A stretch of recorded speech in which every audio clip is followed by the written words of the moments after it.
உங்களுடைய அனில் குஞ்சு வந்து என்ன சொல்லுதுன்னா, அது ஒரு பெண்ணு வந்து ஒரு பெண்ணாக இருந்துக்கிட்டு சொல்லுது, விஜய் அண்ணாவுக்கு ஏதாவது ஒரு பிரச்சனைன்னா நாங்கள் சும்மா இருக்க மாட்டோம். தங்கச்சி இருக்கிறோம், 1000 அக்கா இருக்கிறோம், பொண்டாட்டியா கூட இருந்துட்டு போறோமே, எங்க தளபதிக்கு நாங்க நிப்போம். யார் வேணா போட்டுட்டு போட்டு தலப்பா. ஒத்த ரோசா பிள்ளைய ரொம்ப அற்புதமா வளர்த்திருக்கமா. என்ன ஏண்டா இம்புட்டு அழகா படைச்ச ஆண்டவா? இது எந்த வகையில் சரி?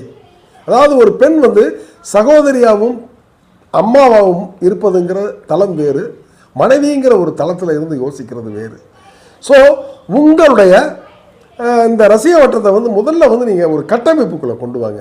அப்படி ஒரு கட்டமைப்புக்குள்ளே நீங்கள் கொண்டு வந்தால் தான் உங்கள் கட்சிக்கு வந்து ஒரு சரியான பாதை அமையும். அந்த பாதை தான் வந்து உங்களுடைய கொள்கையாகவும், உங்களுடைய கொள்கை தான் உங்களுடைய தேர்தலுக்கான வியூகமாகவும், அந்த வியூகம் தான் உங்களுக்கான ஓட்டு வங்கியாகவும் இருக்கும்.